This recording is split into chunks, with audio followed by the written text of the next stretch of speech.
नमस्कार दोस्तों।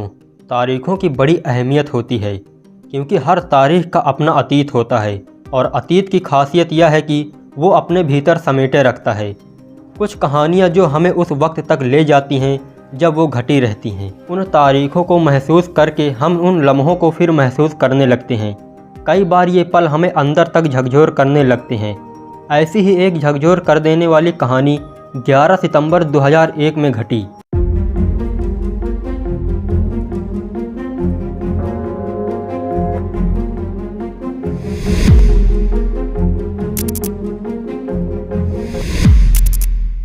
आइए जानते हैं अमेरिका में हुए 9/11 आतंकी हमले की पूरी कहानी। आज 9/11 आतंकी हमले को 22 साल हो गए हैं। दुनिया के शक्तिशाली देश अमेरिका को अलकायदा ने साल 2001 में हवाई हमले से दिल दहला दिया था। इस हमले में अमेरिका का वर्ल्ड ट्रेड सेंटर पूरी तरह से नष्ट हो गया था। महज 102 मिनट में ही 2977 लोगों की जान चली गई थी। अलकायदा के आतंकियों ने 11 सितंबर 2001 की सुबह 4 विमानों को हाईजैक कर लिया था। इन सभी का मकसद विमानों को अलग अलग हिस्टोरिकल जगहों पर क्रैश कराने का था। सबसे पहला क्रैश अमेरिकन एयरलाइन फ्लाइट 11 का हुआ था, जो कि न्यूयॉर्क शहर में सुबह 8:46 पर वर्ल्ड ट्रेड सेंटर के उत्तरी टावर से टकराई थी।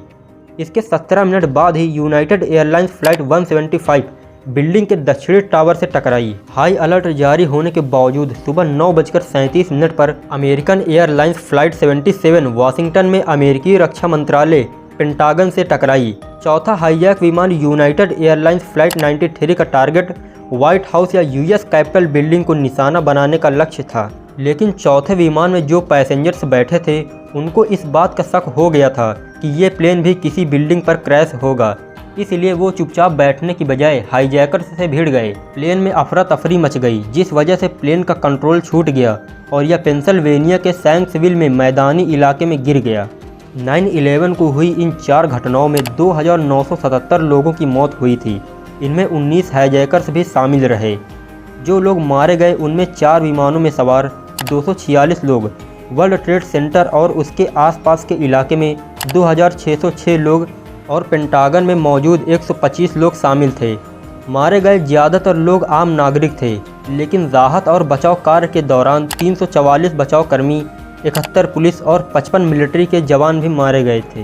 बताया जाता है कि जिस वक्त अमेरिका में 9/11 के हमले हुए थे उस वक्त अमेरिका के प्रेसिडेंट जॉर्ज बुश फ्लोरिडा में थे, लेकिन शाम 7 बजे तक व्हाइट हाउस को सेफ कर दिया गया। दोस्तों, व्हाइट हाउस वो जगह है जहां अमेरिका के प्रेसिडेंट रहते हैं। स्टील और पत्थर के मजबूत ढांचे पर बने वर्ल्ड ट्रेड सेंटर का 331 किलोमीटर प्रति घंटे की रफ्तार की हवा और आग भी कुछ नहीं बिगाड़ सकती थी, लेकिन जेट फ्यूल ने उसे तबाह कर दिया। वर्ल्ड ट्रेड सेंटर के दोनों टावर को ध्वस्त होते ही लोगों की चीख पुकार मच गई और उठते धूल के गुबार को पूरी दुनिया अपने टीवी पर देख रही थी।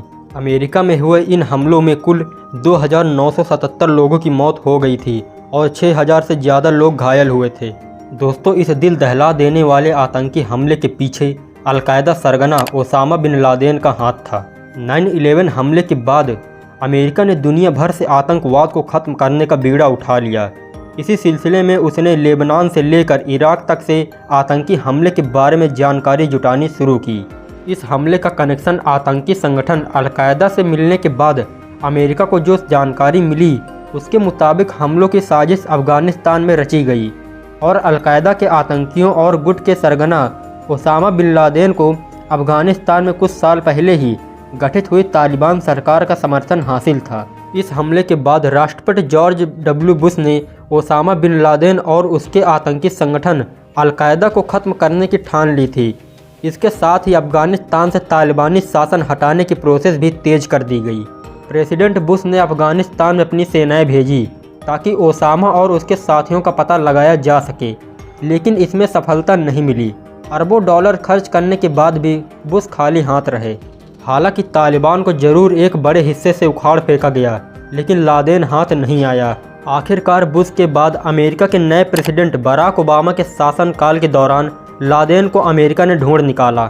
2 मई 2011 की रात को दुनिया के खूंखार आतंकवादी ओसामा बिन लादेन का खात्मा हुआ था। पाकिस्तान के एबटाबाद में एक गुप्त कार्रवाई में उसे मार गिराया गया। इस तरह पूरे 10 साल बाद अमेरिका ने 9/11 का बदला लिया।